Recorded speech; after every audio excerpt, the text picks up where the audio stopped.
You guys Hey, running here. how's it going? Welcome back to Hanging Out Podcast. I'm Alan Morris, joined by Bruce Brenizzi, and today we're hanging out with Mark Poole, who you might know from his masterful career in illustration, but mostly including over 50 Magic cards. Mark, it's great to have you.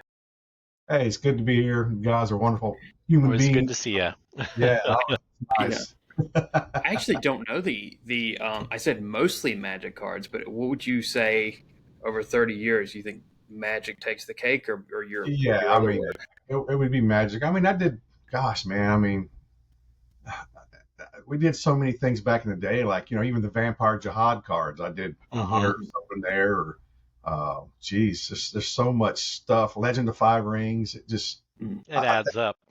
yeah, it adds up. It really does. But Magic's been the steady, the steady gig, so to speak. But yeah.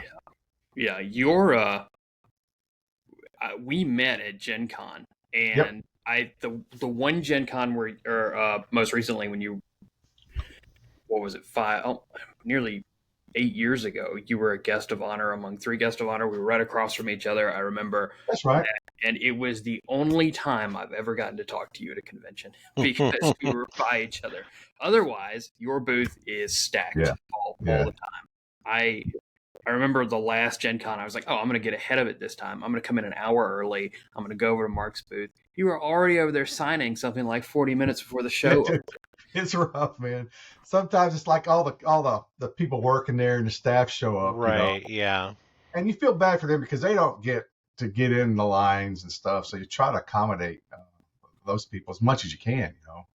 Well, it But helps when you're a long-running game artist for one of the yeah, most popular games, and a lot of the people working for those companies got into it because they loved that game and hmm your cards, your art. yeah. I mean, yeah, again, that's it's wonderful. But as you know, it's always been right place, right time. With Oh yeah. connections, especially 30 odd years ago, before the internet or whatever. I mean, it was all just being at the right spot and being dumb enough to say, yeah, I'll Oh do yeah, that. luck of Yeah. the draw. So you Yeah, got pulled into Magic right out of school, or you were already working yeah, at I that was time? finishing up in college and doing some stuff. I've been doing stuff for like TSR magazine. I was doing some Dragon magazine covers and Hmm. interiors and odds and ends back in the day. I mean, matter of fact, this goes in another rant. Me and Bill O'Connor, we did one of our earlier shows at a World Fantasy Fair in Georgia. And that was 91, maybe 92. And we were hanging our stuff up, and we were the young guys in there. And as we're looking around, you got the Hildebrands, Don Mates, all these big names. And we're like, man, one day we'll get there. That's ought to be us. And then they had this guest speaker, and I can't remember the guy's name. He was a book cover artist. And he gave us a big spiel. It was the most downer thing I've ever heard. We're sitting there, and he's like, well, blah, blah, blah, thanks for this award, but I'm telling you now to get out of fantasy painting, science fiction painting, books are dead. He was like, book covers now are paying, $3,000. You should be able to get 10. And now there's only like a handful of artists that do them, and they got them all. Game industry is so dead. D&D was nothing. It was just board games back then. And he Hmm. gave us a big rant on, you need to go to Hollywood, become a storyboard artist, or whatever. And I'm just going, man, that's not what I want to do. Yeah. And me and Bill were like, ah. And then that next year at Gen Con is when I met. 92 is when I met the Wizards folks, and then that just changed everything. So it was kind of weird to go from this downer thing, this industry guy saying get out of the gaming industry because there's nothing, Yeah. to 95, 96 when things really just changed. I Well, you feel never like know when the next every wave's going to come. No, you don't, and that's a good bad thing because also back then, when the Wizards were, everyone else was making card games. I mean, I probably did thousands of cards, right, for games that never saw publication, or some Hmm. saw publication, of course, and it didn't have the draw. I mean, there was a great science fiction game called, gosh, what was it? I don't even remember. Galactic Empires. That's right. So you do 100 plus cards for that. It was fun. So I've got boxes of art. I literally have. I was going through the warehouse today. I've got tubs, probably 5 or 6 tubs of sketches, just sketches, man. It's just wow. you know. I used to take a box to Gen Con of like some of that old art that you're like, Hmm. throw $300-400 on it, and man, people would come by and with some wacky old games and stuff. But yeah, I guess back in the day, there was just so much of that going around because you didn't know, hey, it could be the Right. next big thing. Anything could pick up. Yeah, and some of them did good, some of them not so good, some of them you never, even heard of again. Matter of fact, I was at a show somewhere, and some fan, he always comes and brings my really obscure game cards, like Anachronism from the History Channel, shows up with cards, and it's always like a blast from the past. But yeah. Well, I remember playing the first generations of Magic, and then it kind of faded out. And I remember when I started illustrating out of college, people were like, "Oh, you've got to get into Magic," and I was like, "Oh, that silly game for kids, right?" They're like, "No, it's become this really big thing." That thing that I picked up on a whim at Toys R Us back in the mid '90s. Toys R Us. That's where I first came across it. I picked up a booster pack, and I think they had like a Magic the Gathering magazine or something like that. Okay. And that was my first exposure. I think it might have been they were advertising like Homelands or something, so it was like around that time. It was fairly early. Wow. But my pack did not have any valuable cards in it. I dug it up the other day. That's for sure. I was like, well, the art's great, and I know a lot of the artists now, so that's kind of a cool blast from the past. Right. But, Yeah. Oh my gosh, yeah.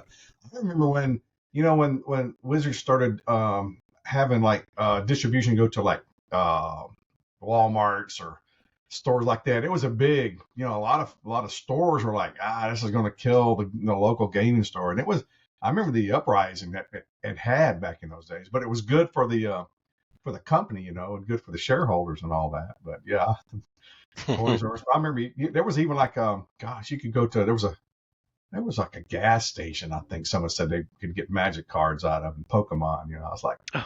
The other day, the Ace Hardware near my house was advertising that they had Magic cards. Oh wow! Yeah, they had like a little billboard, and they said we have Magic cards and other. They might have said that they had Pokemon as well. I was like, why? Ace Hardware? What? Probably the manager's a big Magic player or something. Right. You've sort of ridden the wave, doing work for TSR before they ever became Wizards, and then getting bought out by Hasbro. Sort of like my pal Todd Lockwood. You just riding the wave there. Yep, that's right, man. I can actually remember when I was working for the AD for Dragon Magazine was Larry Smith, and I remember getting my first assignment. That was big, right? Because it was like, oh man, this is from TSR, right? And it wasn't like some, small third-party, D&D module making group. But it was really cool times, and I remember doing some castle pieces and landscape pieces, and for that. And but I remember when we did Magic work, and I do remember the time in '93, '94. The TSR group, man, just treated us with cold shoulders. I didn't get no more work from them. Wow. It was kind of weird, man. And it was like, you could just hear all the insults at all this crappy new game with a bunch of crappy new art. And I remember, at Gen Con at some places, just hearing some of these things. And I was like, wow, Sour grapes. It was for some people, it was. But I remember when Peter Atkinson was sitting there and he says, hey, in 3 years, I plan to buy out TSR. Right. I was at that dinner and I was like, wow, that's crazy. And sure enough, man, within 3 years, boom, he bought it and saved the company, really, in my opinion. Oh, yeah. Yep. But those early days was really, because we were like we were the younger guys. Because matter of fact, when they were coming around, I remember they weren't looking for the big names because they were only paying like $50 a card. And it was on little tiny art, and you had to paint little tiny paintings, and they did that so they could get two. The high tech back then was your 8.5 by 11 scanners, right? So they could put these pieces on the scanner, right? So that's why you painted these things small. That was back in the airbrush days, so I was airbrushing a lot of these things and doing it real quick. I remember he really wanted it to keep it clean and easy to recognize. So I kind of went with a simple style to make sure it fit that parameter, Yeah. But But and that's the This other was what thing. Jesper was asking Yes, for. and and that leads into that. Not the other. This leads into the whole chain discussion. But because I was really doing, even before Magic, I was doing a whole lot more stuff with like Birds Unlimited, Duck Stamp stuff. So I was painting a lot bigger and more detailed. But when Magic came in and wanted smaller, and I went with more of a graphic, clean, simple style, Sure. to fit the card. And of course, now this game blows up. And And I now you're remember, stuck with the pieces that you put less time into. yeah, and I remember sitting there going, wow, because like Birds of Paradise or something is so remedial. It's very simple, right? Just a very simple image. Is to me, the mindset was, hey, we want something that it's easy to recognize from across the table, that you don't Yeah. need text. So anyway, for years, man, I sat there and I was just so self conscious, very of like, oh man, this is really simple art and blah blah blah blah. And it was kind of like, man, I was very embarrassed for many years after, going, oh man, now this game is blowing up, people from all over the world. But after probably I'd say 8 years, it was kind of like that syndrome of when Leonard Nimoy wrote the book I Am Not Spock. He was so tired of being addressed as Spock and all Yeah. that. He finally gave in and said, I am Spock. And I remember when I finally started, after people kept coming up to the conventions going, hey, this meant a lot to me in my childhood. And you hear all those stories, it changed for me. Now Right. I'm proudly done it. I did Birds of Paradise, man. So it was a weird time, as a younger artist. And I tell younger artists now when they come up, I say, always nowadays, do the best you can do. Just don't do Yeah. it at corners to make things. Do the best you can do on anything you do, even if it's a free gig. Man, Yeah, I had exactly the same experience with Slay the Spire blowing up on me, and that was another like an indie game thing. Two guys making a game out of their basement, and I mean, I actually did like good work, and it was like not a situation of needing to simplify it down, but it was a situation of trying to work with three artists, one of whom was not a professional artist, and trying to like find a middle ground between the styles. So there are some aspects of simplification there. But on the plus side, I was working on those pieces while I was taking a smart school mentorship with Dan Dos Santos. So it had the benefit of Dan art directing this thing that blew up. So it's better than it has any right to be, actually, as a result of that. That's right, and you just don't know. You don't know what landmines you're stepping on sometimes. Yep. Especially in this day and age. I mean, again, 30 years ago, the internet wasn't as whatever, but now, I mean, anything you do is blown up. It's out there. It is out there.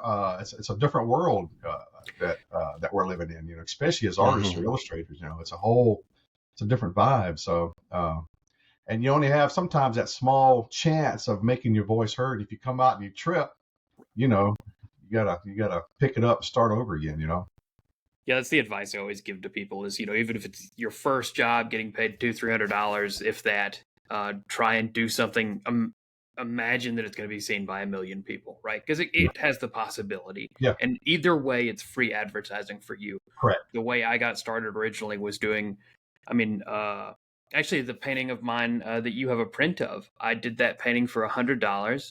And, the woman standing over the city. Yeah.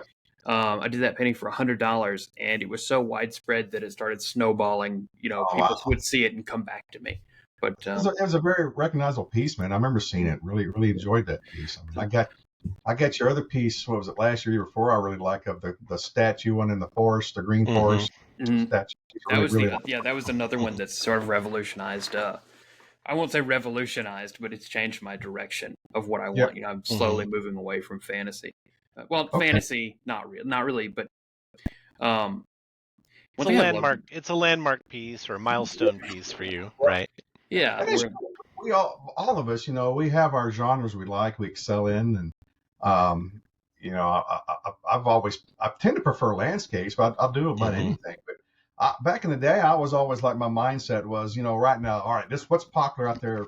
Dragons and warrior portraits. I'm like, well, I want to do the opposite of that. So in order to stand out in the sea of dragons and warrior portraits, I'm going more of a landscape, more of a vibe, right? So I would go that route, and I've always been trying to stay on the opposite of what I call current trends, because those trends will always come and go, So, and we're all different that way. So I've always tried to say, all right, what's happening in the market? What is my voice wanting to express? Right, right. And even from day one, I was always painting my own stuff, which tends to, and I always say, I don't paint dragons and wizards all the time. I always say I kind of flirt with fantasy and have fantasy elements to my thing. So that's always what, you just give me my time when I'm painting stuff for IX, that's what I'm painting, That's what really drew me to your work in the first place is, even when you're doing, large scenes or even simple scenes, you keep everything very, kind of tight and structured in the way that I can tell you're needling at the brushstrokes sometimes a little right. like Sometimes I get needly, yeah. And but it, I don't know, it's sort of Keith Parkinson-esque where everything's rendered. I can feel a little bit of the restraint though when you talked about doing things simply. But it's grounded at the same time, like it could exist. Like you're Right. pulling a lot from what could exist on Earth there, which you mentioned Keith. Keith was when I was growing up, Keith and Michael Whalen were my two influential. Oh, same. I can see it. I can see it. I met them over the years and stuff, so they're very influential in my early career stuff. And like something like Parkinson always stuck out to me. He always said, hey, paint the in between colors. Don't paint pure colors. Just paint the in between. You look at his paintings and you look at all these colors, but a lot of them were like not just pure red or orange or yellow. Right, yeah. The gray areas and stuff. So that's how he gets that beautiful lighting that he does. Yeah, and his paintings, it's like the Hildebrands paintings. When you see him, an actual piece from him, it's a whole different world. I've got two on my wall just on the other side here. Somewhere you posted where you had one of his pieces, man. I was like, golly. Yeah, I mean, like Druid Stone for me, for Parkinson, was that's beautiful piece. Yeah.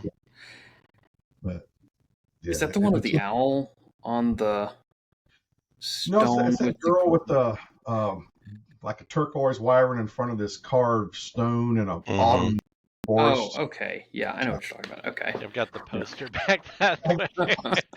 my office is a little bit of a Parkinson shrine at this point. Yeah, his stuff, man. And Whalen the same way. Even before, when I was, buying books back in the day, I would grab a book because of the cover. And usually a Whalen, or Daryl Sweet, but I really liked Whalen's covers all the time. So, especially like Spell for Chameleon. One of the Xanth novels. No, one of the first Xanth novels. And ever since then, I've just followed his stuff, his stuff has always just got that ethereal quality. His palette. It's I don't know. I really like what he does with the emotional context of color. And he so rarely slips up. I've never seen a Whalen and thought, man, he could have done better. Exactly. Yeah, I agree. But so I've always wanted to ask you about, we're always talking conventions on the show, and I've always wanted to ask you about your convention setup, because when I see you have two very different looking booths. One's usually your prints, where you're sort of sitting and signing things, and then the other one is totally different. It's like you've got these metal tokens, and usually your son's working that one, or something like that. What's up with that? What is that? Well, with the magic or flesh and blood events, I pretty much just bring tokens. I bring, of course, artist proofs. I used to bring like huge 16 by 20 prints and 11 by 14 and 8.5 11s, but now I'm getting it back and making it easier since I believe that signatures are a big part of the total package. I just pull now, since I've got so many. The problem is I got so many prints too. You got a couple hundred prints and you can't. But sure enough, the one you don't bring, hey, I wanted this one from Homeledge. You had it. I try to bring the ones I know will sell. Either the classic ones or the new modern ones, and I try to keep it not so crazy. I mean, even like at Gen Con, I try to bring it. I just bring the printouts and just Velcro them to the wall, because I'm not trying to pick up work with originals. So I just bring stuff I know is going to probably sell, and just sign cards, because you don't have a lot of space there. And I've done the booth outside but I really like being part of the art show. To me, that's just where it all started for me. So It's a I'm nice always there. community Yeah, vibe. even though Yeah. it's crowded, you don't have any room. You're Hmm. Oh tucked yeah. in there, and you're like, "Ah." But I like the vibe. So I set them up different magic events like Magic Con. I mean, it's just going to be play mats and small stuff versus say a Gen Con. I haven't done Dragon Con in gosh 10 years. I took a break from Dragon. Oh wow. I've done Dragon Con longer than Gen Con. I was doing Dragon Cons starting in '91, and after a while, I just got so stressed out from doing that show just to set Hmm. up, get in that show. Was you do the circle around the block and hopefully a spot comes up. Right. Yeah. Getting into that hotel. Yeah. Trying to get in the hotel, and if you didn't get your hotel, you're out by the airport or somewhere else. So just the stress of that show, and it's a great show. It's a great money making show. It is. My wife's like, just don't do it. Why are you doing this show? I was like, well, I've been doing it forever. She said, don't. When I quit it, and it was a great break. But now I know they got a new art show New director. management. Everyone does great, and Yep. I'll probably get back in it someday. But Well- the shows now, I'm trying to get to the point where it's not so stressful. Yeah. I hate stress, man. I hate when you're showing up, you're just trying to get stuff together, or you're a little bit late, and you got people waiting on you. You don't even got your markers out, and I'm trying to get to the point where I just, you know what I mean? You're, this ain't working, but you feel that pressure, so you're trying to go through your markers or whatever. And I even with help, with my son helps me with most of it. I don't like the pressure of setting up the show. So for me, I'd rather go in there and get it done, keep it simple, not bring everything that's in my catalog to the event, then go, well, geez, I got 5 suitcases full of stuff. Why am I doing that? Right. You Bring don't the need to basics. min-max your Right. entire supply of things that you could possibly bring. Yeah. And as you know, as artists, you go, I should bring this here and I'll bring these here. Oh, I'll bring 10 of these and next thing you know, you really got, that's a massive amount of weight. Yeah. Oh yeah. People don't realize how heavy paper is. Oh, it's heavy, like my suitcases. I mean, I can bring up 60-pound bags, and you bring 4 or 5 of them, and that's a lot of weight, Then trying to find an Uber now that'll fit all of it is getting interesting. But Yeah, And I switched you to must only. fly to at least some shows, right? I fly to most shows. Yeah.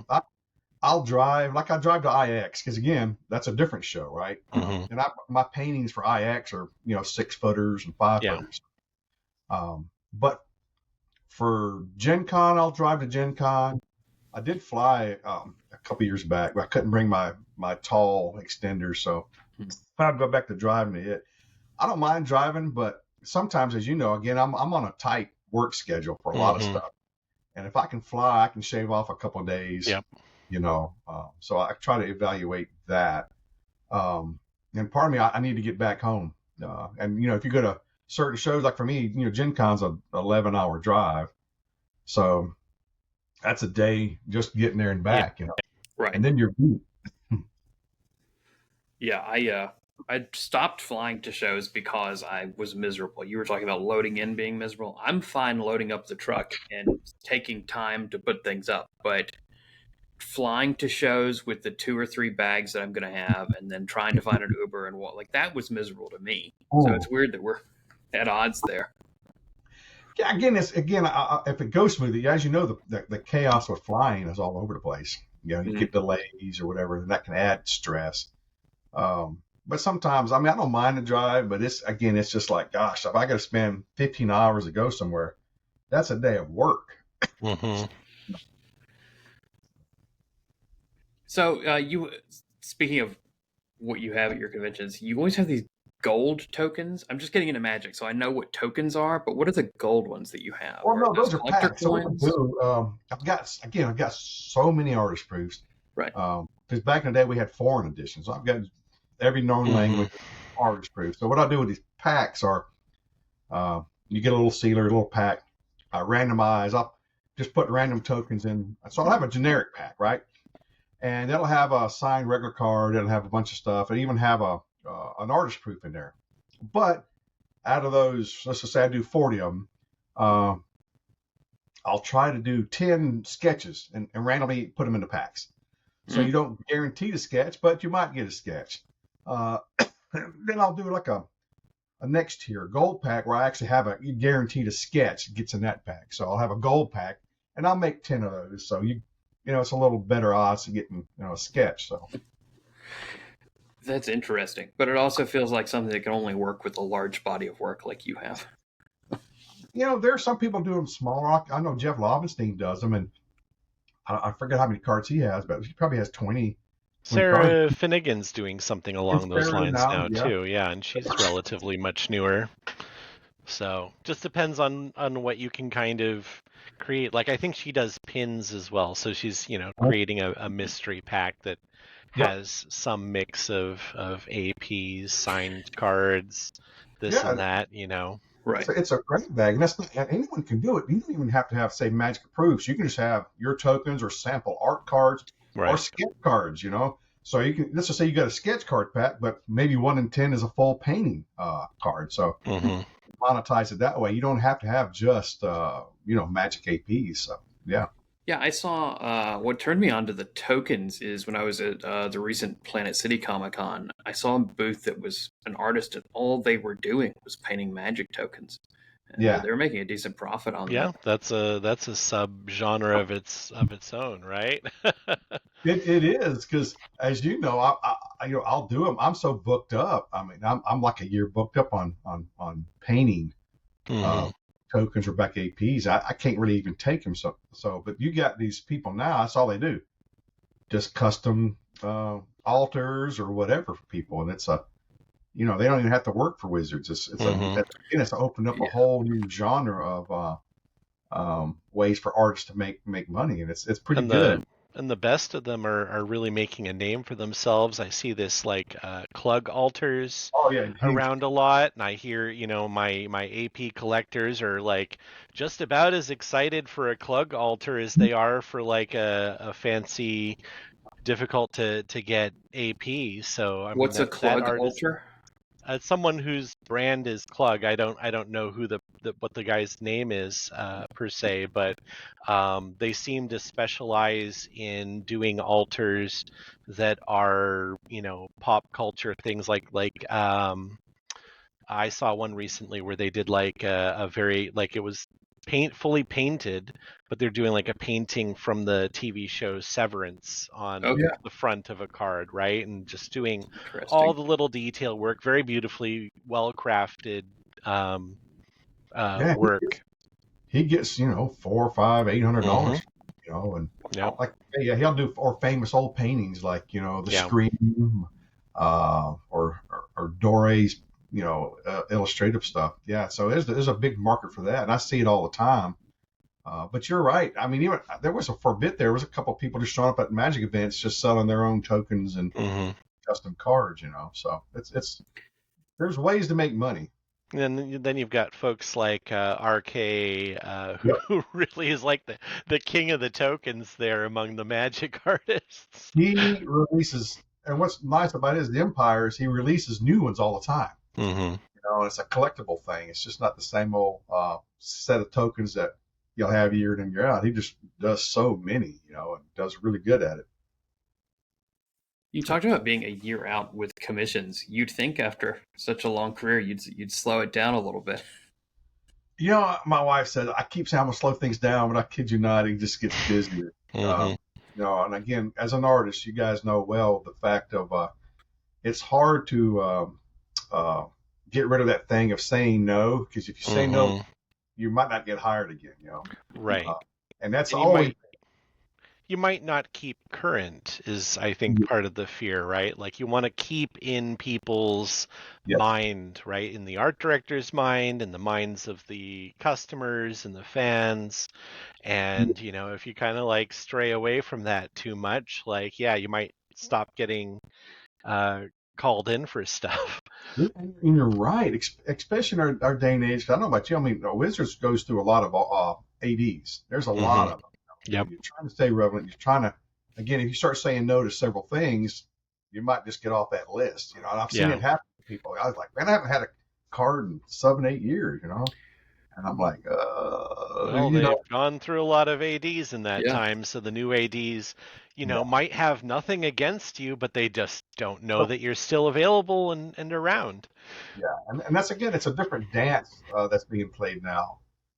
versus the old days of just being aware. Now here's my style. Mhm. More Yeah. now it's like it's just so much work coming in and out. But I've always kind of liked to be a part of the process and being, you know, and the new things and the new trends. It's good and bad because you're always staying busy. Mm-hmm. As far as retiring and just kicking back, I really enjoy the game, Mm-hmm.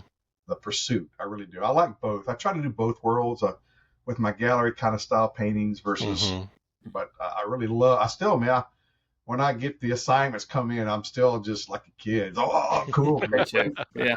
Yeah. Or when you crack your pack and you get your card out, Yeah. that's never gotten old for me. I mean, that is seriously is still fun to see your art in a card format. I mean, it's cool to see it on the cover and stuff, but there's something about seeing it on a Magic card. It's still pretty cool. Yeah, we so my cards are on Magic Arena now, if you know what that is, the mobile or desktop game. Yep. And my nephew has no clue what I do. He knows that I paint, but he's 10 years old. It doesn't matter to him. But I pulled it up on my phone and showed it to him within the actual game. His eyes lit up. He's like, "How do you get inside the game?" So that was so now he knows. But it's just like you're saying, whenever. And you talked about being part of projects. I think that's one reason I've really enjoyed book covers somewhat, is because you get a Magic concept and you get to work with them to a certain amount, but they have so much going on and there's so many directors in and out. It's hard to build a rapport. But with my book cover work, I can sort of have a better back and forth with what I'm painting, and they tend to come out a little better. I guess that's why I didn't go head over heels straight into Magic when I started getting the work, because I was still enjoying some of the book cover work. But I got to get back into Magic. There's too much sitting on the table there. There's a lot, and some people, I've always heard you hear this thing like, "Oh, my goal in life is to get a Magic card." And I'm like, you need to have. That's a great goal, but you need to have your your feet in other boats as well. In my opinion. That's a great goal. So once you're there, I mean, when you're starting out, the universe is this big place, right? Yeah. And there's a billion companies, and you're like, but once you start, get some time past, and you work for a lot of people, you still are like, all right, what am I doing? What do I want to do? What's keeping me engaged? Do I just I want to pull back and do just gallery work, or do I enjoy whatever? I think it's, you really got to always ask yourselves, what do I want to do? What's my long-term goal versus what's my short-term goal, but again, I mean, with Magic stuff, I get, when I do it, like I said, I really like landscapes. They'll ask me what I want. I'm like, this give me a cool landscape, or I really enjoy that. You want a Planeswalker? No, I really have, because I get a little more freedom. Right. When you're doing a character, man, you've got to hit all the points, right? And and that's good. But sometimes, hey, just do us a cool piece within this landscape of the set and have at it. So I really enjoy that. So it's a little more freeing up, so to speak, and I enjoy that aspect of it. Well, I actually agree. Bruce once said that if you took Donato and Todd and smushed them together, you'd have my work, and that was true earlier, I think, but. It's like when you saw my statue image. I took all of zero reference for that statue image, and it was so freeing. And I've been doing more and more and more landscapes because of it, because it's taken everything out that is more complex. I love portraiture, but it's like you're saying, it's something meditative about. It's more free form in the sense. It's less that there's. It's not that there's less complexity in a landscape, but it's more free form. It's more like it's clay that you're able to mold as you go along and evolve. And you're like, okay, maybe I want this little ledge here. I want this turning of the form of the landscape. That wasn't what I had in mind at first, but that's kind of where I'm going with it. And it kind of like it changes as you play with it, and you get to be more playful as a result, rather than being bound by if I accidentally break this person's arm by doing something to it that shouldn't happen, then I'm going to throw the audience into the uncanny valley and the whole piece isn't going to work. Right. Bruce, you do a lot of landscapes, so there's a way, people say, it's just landscape, but there's a way to put mood through composition, through color choice, through negative Yep. space. There's so many ways to really bring in breath to a piece. Yeah. Narrative, world building, and like, it's wide open. yeah. I always said, as soon as you put a figure in there, Mm-hmm. it really it stops being, to me, somewhat, not always, but it stops being interactive. Now it's Mm-hmm. like the figure is telling you everything about the piece or whatever. With a Yeah. landscape, a lot of times you're kind of, the viewer tends to fill in, what's going on here or not. But I think they're both engaging in different ways. But I think the landscapey pieces tend to have a little bit more input on the subconscious of people when they're looking at things. Right. Psychologically, it does something to you as soon as you see the figure. Like, we're evolutionarily like trained to zero in on a character. And then Mhm. if their character's got like their face and hands visible, we're trained to zero in on those parts too. And And we're so all, each of those elements that you add in, is going to affect psychologically how people are focusing on your piece. yeah, and good bad ways. Because everyone can be a critic of the human face. Mm-hmm.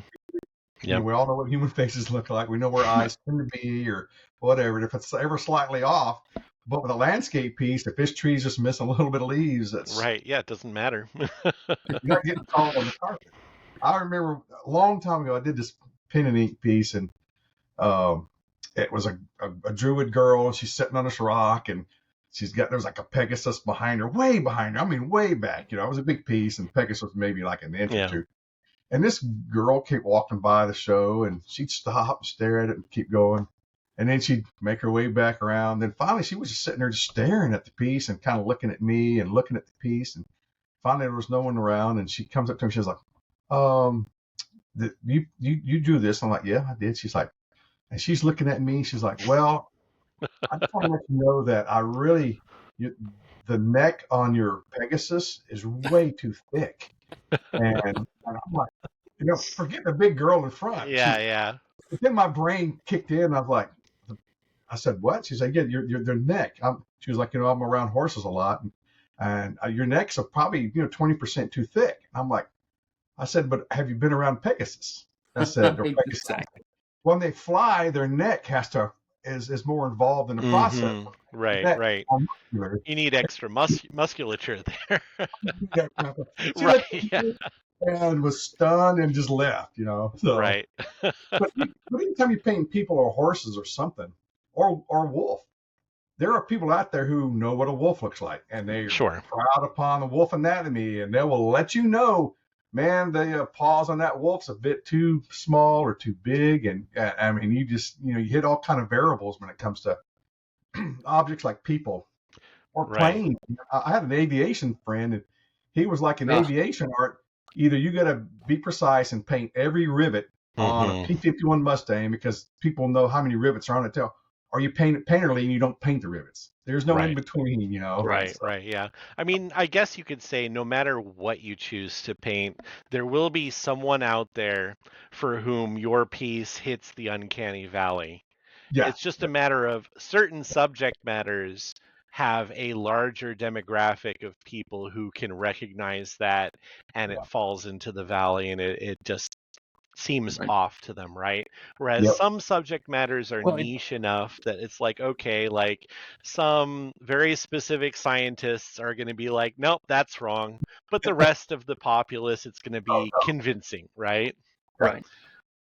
Well, it doesn't always have to be uncanny valley with either. The reason I picked statues for my recent work is whenever I would have a person in an image, immediately you want to say, okay, what's this person's backstory? What do they want? What are they in it for? Is it fantasies? What's going on? Yeah. Let's start checking off the list. Yeah. And then when it's statues, I never get those questions anymore. They just accept it as part of the image, which is very purposeful. But it's sort of like you're saying, and I've got some of your work on my wall, and I almost never think of the people in your images because you make them so distant and so a part of the image as a whole. Well, I'll try to focus on again not strong emotions. I always kind of like that contemplative moment before or after an action. Mm-hmm.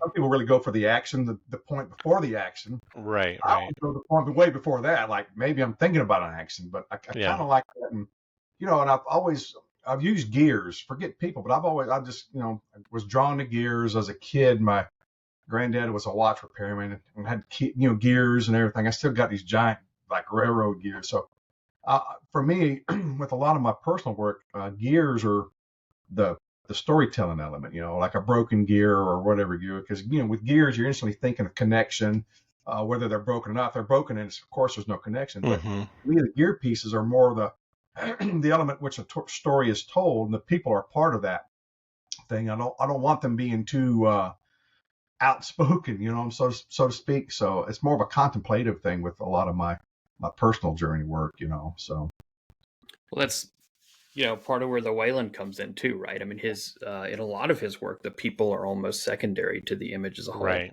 Yeah, exactly. Yeah. He's got all that stuff he's done over his career, and it's just amazing to see. And you're right. I'm drawn more to the things that he's got on, whether he's on the mollusk Right, fossil. yeah, he's got those ammonite Yeah, fossils that yeah, are a recurring theme throughout his work. which is really cool to see, and uh, so there's a story going on, and the people are a part of that, but you're really focused on his colors and his Mm-hmm. how he lays out the composition and everything. It really speaks to me on that. So every time I see you, which I think the only show we really cross paths at is Gen Con, which Yeah, of course I that's think why you're right. that's why your booth is always full. It's Gen Con and you're you. So, but your son or your family, they're always there. Is that true for every show? Or Only at Gen Con. Gen okay. Con used to be, even before kids, I was doing the show. And then when they were really young, we brought them. That was back in Milwaukee. But as they grew up, Gen Con was just a safe environment, right? It's like Disney World. It's like, it's Mm-hmm. a great spot. And I remember we'd ask them, hey, you want to go to Disney World, Gen Con? It's always Gen Con. But they knew everybody. So I knew a lot of the companies, right? Whether, Mm-hmm. AEG or whatever. And I could drop the kids off at a booth and they just hang out there and play games, demoing games. And they had a blast growing up. And my daughter would always she'd go in there, and she was a wheeler dealer even like at 8 and 10. She was like, she'd always come back with dice and earrings. She's like, I'm trading some of your prints. So she was trading stuff. So I'm like, but I was a family affair. Now it's just gotten so busy. Usually, Marcus, my son, he's just, he's married. He just had his first child, so I'm a granddad. So maybe when she gets a little older, we'll probably bring the family back to it. But it's so hard Mm-hmm. now just to fit. It's hard to fit two Right. people in the booth than fitting like four people. So, but I've always liked Gen Con because it's more of that family vibe, and it's a wonderful experience. But the magic shows, it's just my son, and if he can't make it, usually sometimes my daughter she'll substitute in, or my wife will. But pretty And your much my son is a kind of like a formal part of your business at this point, or is yeah. that like a So side thing for him? he commits to one show a month.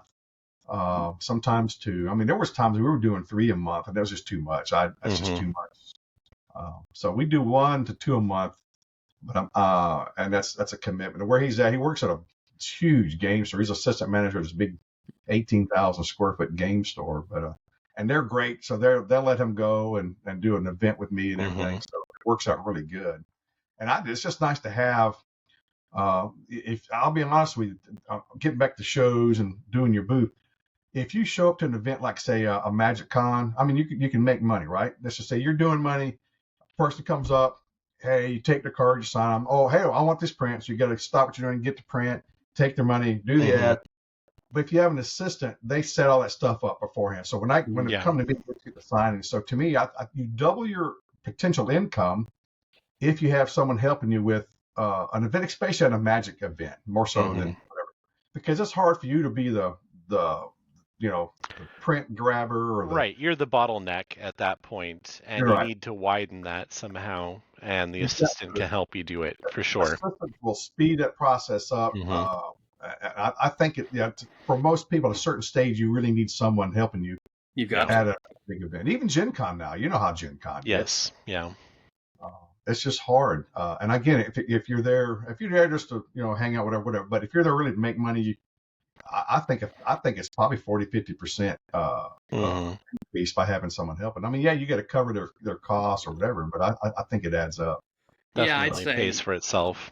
of course, Bruce and I both know people that I think are hitting 10K and over who don't necessarily always have an assistant, but I think it just helps so much. You're talking about loading in earlier, and then like you're saying, prints now, or since I'm the artist, especially, I'll get tied up talking to somebody Yep. who wants to have a longer conversation while my wife can go. I Wants use to my meet wife the for them. artist, and someone else needs to handle the business because Yeah. that's why we're here at the end of the day. I mean, Yeah, we're there for both things, and it's hard to you don't have two heads, so you can't do yeah. them both at the same time. And now back in the day when the shows, I mean, big Magic events were like 800 people, right? And it was Mhm. a slow place. You could talk to everybody, and it was really nice. I mean, I really strive to at least engage everyone that comes by my booth with a conversation or at least a hello. I've always tried to make sure that connection is there or is available, and having someone help me, like my son, really facilitates that as well. So I think it's important. I mean, some of us are shy, don't want to have that. Getting back to the whole booth setup. Some people just don't want to talk to the public. They just want to sit Mhm. there with their stuff and buy my stuff, and that's okay. But I really like to have where someone comes by that they have a great experience, and it's a positive thing. Yeah. So next time hey, there's Mark Poole's booth. Let's just go say hi. So Well, you're good as at much, that anyway. yeah, You're a jovial guy, and there's some people. I mean, I've met artists that I've waited my whole life to meet, and they're not welcoming. You know what I mean? we're all. Some of us have just it's just who we are, right? Right. And Some people are not that social, and they really just want to be back in the art cave and away from the crowds. I'm down. Head I'm down. Yep. great, and I applaud those people that actually get out because you can see them and they are not comfortable in that environment. But that's why, Mhm. I do like Gen Con because I do feel that everyone tends to, welcome all kinds of people there. We're not, we understand that people are shy or whatever. So, but that's to me, it's a great safe show to be at, to be able to just Yeah. show your art. Well, and one of the benefits of the art show specifically is that it has that community feeling, and Barbara and the rest of them are going to take you good care of you, at least. I mean, she's retiring. I think she said next year, Yeah, I mean, end I've of an never. era. Yeah, it is, and that's been a man. She used to work at Wizards back in the day, Oh, so really? I didn't know that. yeah. So I've known her a long time, but Yeah, I yeah, didn't I know that really, either. I really love her and what she does, and how welcoming she is at the event. So Have you ever not gotten into Gen Con? no, I can't imagine any reason why they wouldn't have you if you want to be there. I really don't. I don't take it for granted. Sure, sure. I'm not, crap. It's important to maintain some humility about it, of course, and certainly at this point when it's like, okay, like Wizards has like 1,000 artists on their Rolodex. They've worked with a great many people, and when everyone knows, okay, like these kinds of shows are more consistent money than freelance these days, there's going to be a lot of demand. So Yeah, people who are excellent artists don't always get in. Uh, it's you're right, and that's a very hard thing because it's not about quality of work. yeah. It's just about space, It's a space thing. Yeah. and it's hard, man. It's just really hard. I remember, I've been doing IX from day one, and for a while it was really small, right? And over the years it's gotten bigger, but it's still, I mean, it's a juried event. It's still a small event, and you can't take it for granted. I don't care what Mhm. level you get to, Yeah. But again, trying to stay current and Yeah. coming up with new things, not just relying on art you did, 20 years ago or whatever. Yeah. I think that's a big thing too. I've known some people that just have the same stuff, and I'm like, man, you gotta keep doing things, keep pushing yourself. Exactly. I know Getting better. for quite a while, Donato would just do like the occasional magic card just to keep in touch with the community, right? Like his career was blowing up and he was getting paid more for doing other kinds of Mhm. things, but he was just kind of keeping a hand in, and it's a good tip to keep in mind, right? It's like kind of keeping in touch with the community like that. Oh, I agree. Again, like we say, you never know which way the wind's going to blow. No. And if you just somehow phase out for 4 or 5, 6 years, it could be harder getting back into it, So, Hmm. but yeah, again, it depends on what your final purpose is and what you want to be. Sure. But you're right; these conventions are um, really, a good opportunity.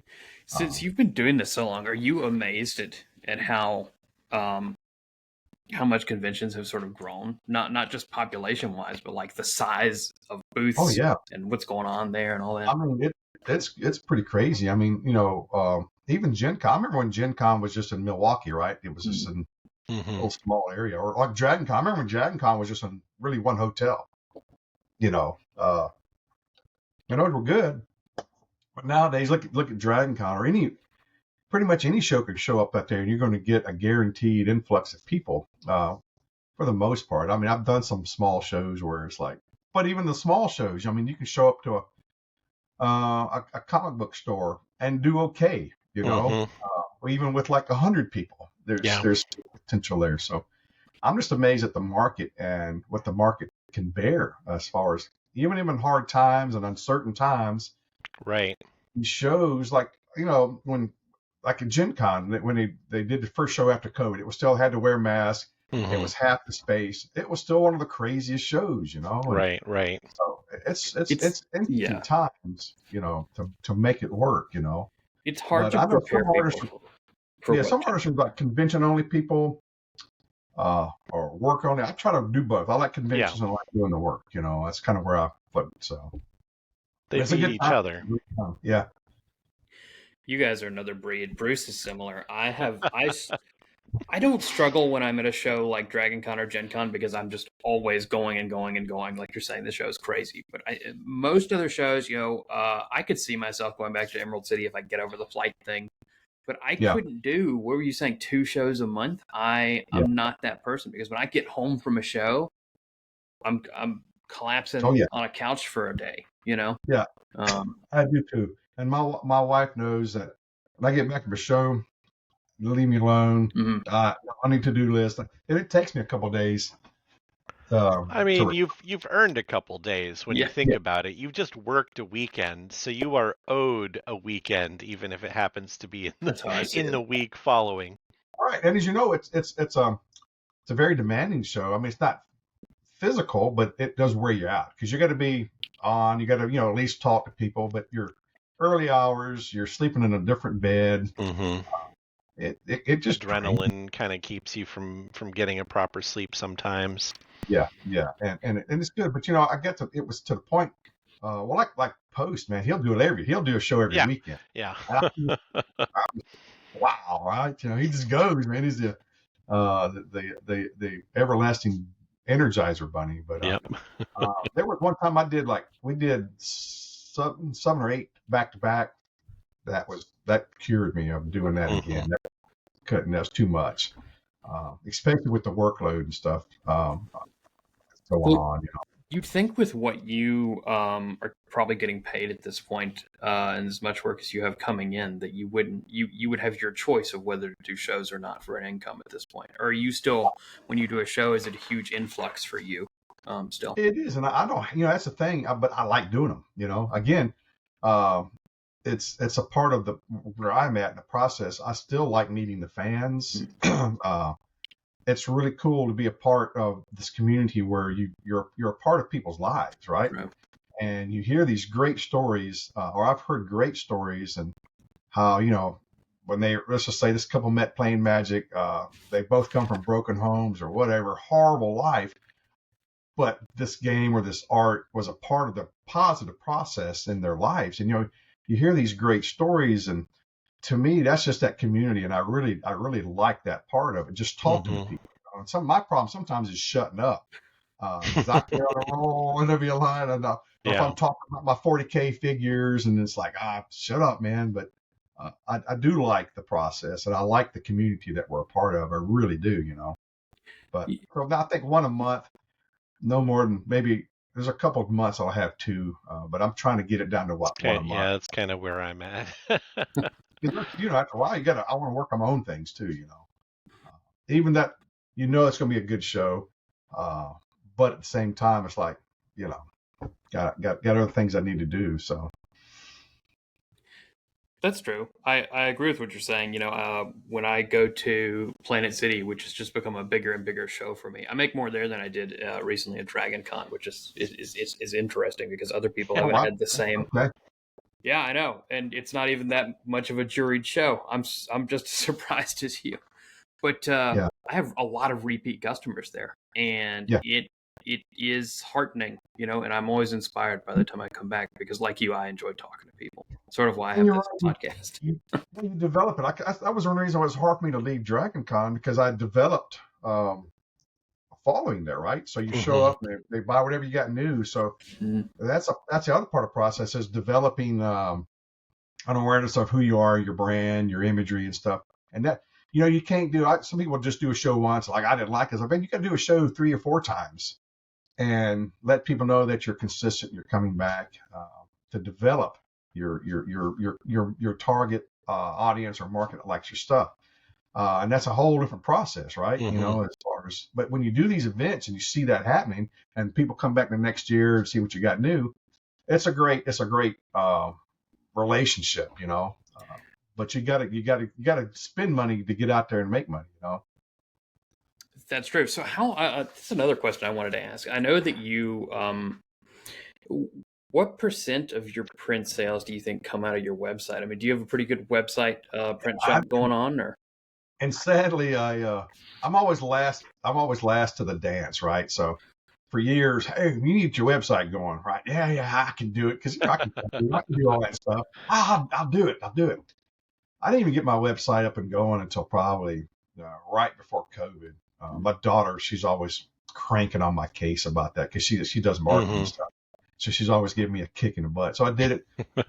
And I don't even really, and it does fine. It actually, I mean, I'm always, that's weekly. I'm making, good trips. So it's just really great. I need to work on it and advertise more. But sometimes, man, I just want to just chill, do my drawing, go hit some golf balls. Just, you know what I mean? I get to the point where I'm just like, but the website's great. I think, but again, I think the more you get out there, the more you advertise yourself, push that website, it even helps, so that's a great thing to do. But you really gotta, it does fine, but I know it does great when I do like a special, or I get on and do something that does even better. Right, yeah. But I don't know what you guys, but I get depressed. So I know all the stuff that I need to do, and I don't, because I'm just too much, too many different avenues of potentially, productive, profitable development that you could do for your business, right? It's right. It's a lot. And I find myself sometimes I just shut down and I'll do nothing for a couple of days knowing that I should, right? Yeah. That never goes away. That's just something that's a part of the process. I'm so glad you said that, because that's me in a nutshell. Dude, it's hard. And it's Bruce really is hard. always on me about all the things I need to do, and it doesn't. I'm not doing nothing today. I'm really just going to putz around. Nothing. I'm playing WoW or whatever. I don't know. Yeah. But I don't know, you got to breathe sometimes, But I think, again, getting back on you asking about the website, I think, just there's so many ways to make money with Kickstarters.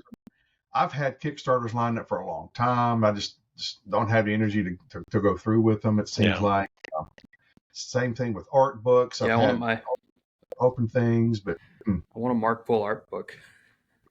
Dude, I've had two in progress. I wanted to do like the magic kind of related one, then one that's not magic, my other stuff. But sounds like based on the terms that we work with Wizards, you kind of almost have to do a mixed one, because they won't let you do more than a certain percentage of the project Like Yeah. that as fixed wizard that. stuff. Yeah, so that's the tough one. But we'll see. That might hopefully maybe one day that'll change or something. I don't know. You can get around that. When we did Todd's, Right. Todd worked just Yeah. sort of the same route, and we threw in a lot of sketches and process work that sort of, if you were to run the numbers, it would work out if you include Well, each. except that it can't these days be process stuff. Like they have to approve anything that you're going to show publicly. No, process of images that weren't wizards. That way we're Oh, padding okay. the amount of things that weren't wizards to make Gotcha. that ratio work. And nobody's going to call a lawyer over that. I mean, I think that you could certainly have like, okay, here's retrospective book 1, and you have a certain percentage of it be like your main client there, but like you have, oh, here's a chapter of other clients and a Mhm. chapter of personal work, and that's going to get you to the percentage you need to get. Yep. And this, I think, one with a body of maybe published work, but I want one of just a private stuff. Mm-hmm. I got a lot of stuff sitting around over the years, but again, I'll just procrastinate. I don't know why, but like before pins became big, I was one of the first guys to go to Wizards and approach about doing pins, and Mm-hmm. it took a back and forth, back and forth. This was back in like 1999 or 2000, Yeah. right? And I got the go ahead to do pins. Never Here got I am. around. And there are no kids. So, I mean, there's always things, man, I'll tell you what gets me is they sit back here and they're constantly, hey, Yeah. you can do this, you need to do that. And you just got all these things that just keep, and I just try to ignore them, but every now and then they just knock you and you're like, man, I should, but that's the I don't think you have to worry about the well drying up anytime soon. I think that's what really pushes innovation and things like that. Is like, could Mark Poole do some pins? Absolutely, but I don't think you're hurting for people coming up to the booth to buy pins. You know what I mean? That's what.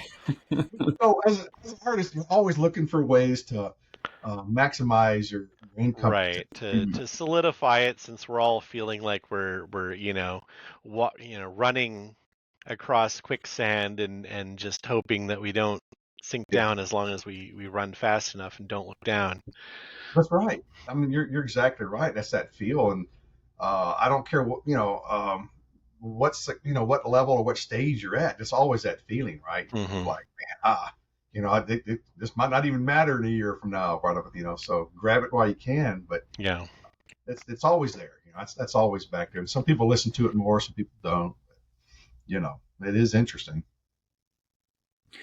Yeah, I hope that feeling of hustle never really goes away. Sort of like you. I hope that when I'm up there with over 60 Magic cards, I still feel like you do. Yeah. Then it opens up a whole bigger can of worms, because then the hustle gets bigger, right? Oh, so, true. The problem is, at some point, right, it scales up as you're building your brand and everything, and you're part of these successful projects, I'd imagine. So it's like, okay, now every project that you procrastinate, you're like, well, that was a huge chunk of money that I'm just like letting sit on the table. Yeah. And that will haunt you too, And again, as artists, we're always playing with those haunts or those unresolved things that let linger on, and sometimes you just can't get them all. You can't get everything done, right? You got to pick the fight. But again, to me that's the fun part of the process. Is all right. I'm always excited. I'll have small gaming companies approach me. Oh, I know we can't. If it looks fun and it's something different, I'm like, yeah, man, count me in. We'll make it happen. Yeah. Let's make something happen. If I can do one piece, I'll do it. Again, that's the exciting part of the journey that we're all doing. It's like, all right, you got to have fun as well on this ride, because it like I say, 30 years with Magic, it comes and goes pretty quick, right? It's getting crazier than ever. It's really interesting to see. But this whole thing of just getting our artistic mind wrapped around the proper way of time management, money management, and fun management. I think you got to have those all that's got to be kind of mingled in together. So I got two questions. I play hard, man. So. I've got two questions left for me. My first one is when you talked about being a year out with commissions. It's I'm getting to that point now. What is your trick for keeping on top of it? Do you switch between projects? Do you get one finished and move to the other? Do you keep everything in a logged calendar? What are your tips there? Because I work for, usually you work for a lot of different companies and you get your personal commissions. Mm-hmm. So I try to keep things up, and I do have a hierarchy. Like if I'm doing a private commission, I'll try to negotiate as much time. Leeway, yeah. Right? And most people are pretty cool about it. Every now and then there's someone like, no, I really would like to have a piece a little quicker. Mm-hmm. But I try to evaluate which piece needs the importance, and keep aware of all that stuff. Forget the stuff you do at the show, There's always those little small. I try not to take anything home, for one thing. Not to mention I was going to say all the artist-proof paintings and And sketches you can make a mint doing that, but again, it takes a lot of time to paint little images on cards. Sure. So yeah, I try to focus on, my commission work versus like big company commissions work. Sure. And then I always have my, I keep IX, a lexicon, and I keep a certain month piece for I'm always sketching, so I'm always working on that. And then as it gets like now, I got to start thinking about doing actual paintings to get done by October, right?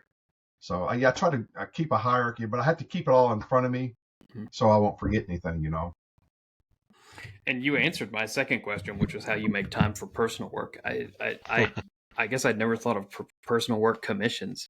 That seemed like you got to, and that's why I like doing IX, because it forces you a deadline.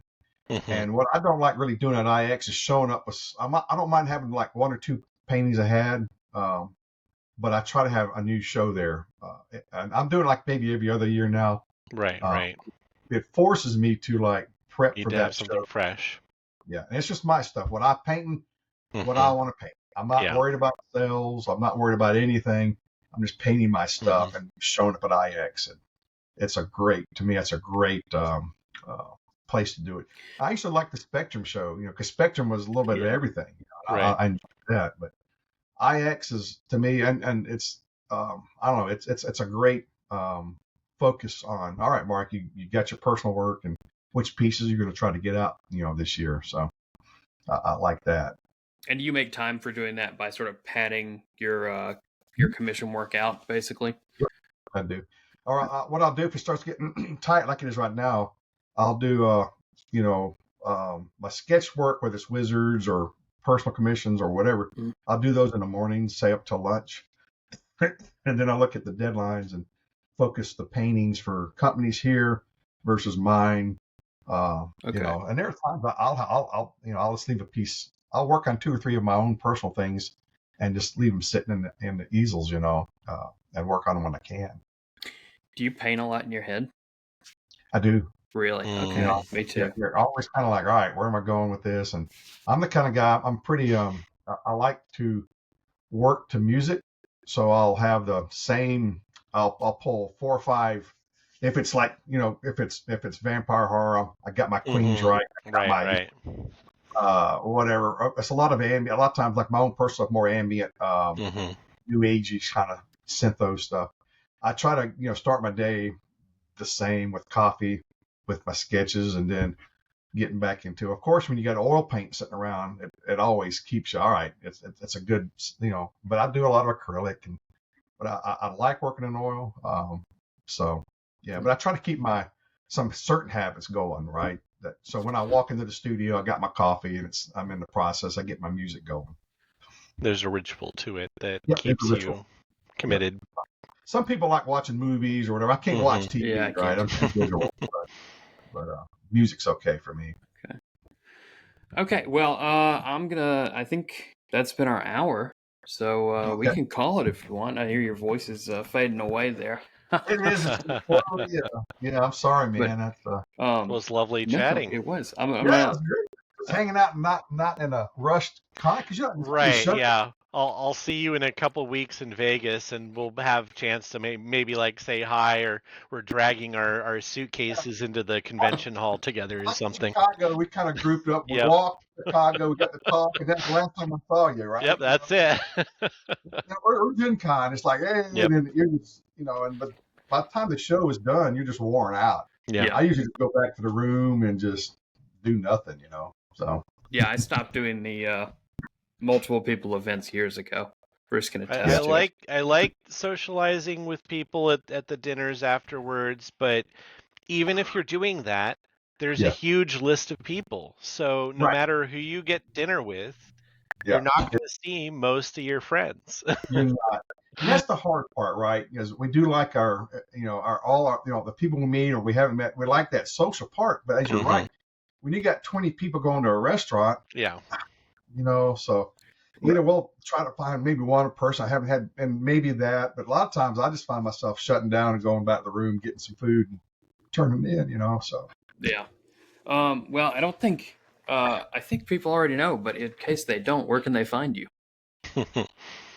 Ooh, well, I mean, I got all the markpoole.com, .net, .gov. I got all the Mark Poole artists. .gov. I don't even got everything. I got Mark Poole Illustrator, I got Mark Poole. So it was a journey, but I got all that. So you can just do that. That's probably a quick way, or pay attention to the MagicCon or STG events. So that's the best way.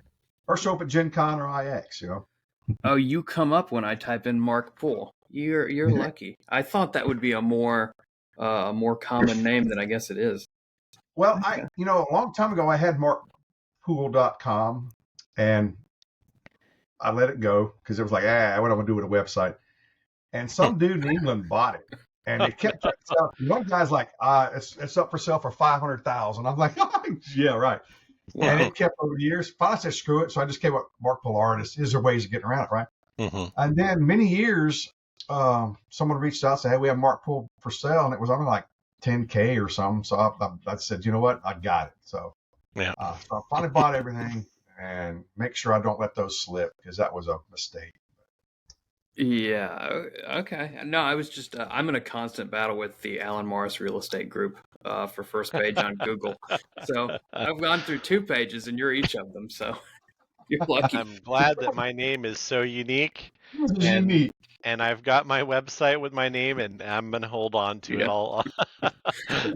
There's like a Mark Poole. There's an aviation artist. There's a famous pottery maker in London. So there was all these things, and I was like, oh. Well, it's been great chatting with you, Mark. Thanks for hanging out. Guys, thanks, man. I'm sorry it took so long to get this thing going, but also, I should. This is episode 50, at least of this show, and so I was glad to have you on for our half centennial. Wow. Yeah, thanks for having me. It was good, man. So hopefully we'll see. Well, we'll see you in a couple of weeks, and then we'll see you. Yeah, Gen Con. Yeah. Yep. Yeah. All right, guys. Thanks so much. Yeah. Cheers. All right. Chin. Have a good week. You too. All right.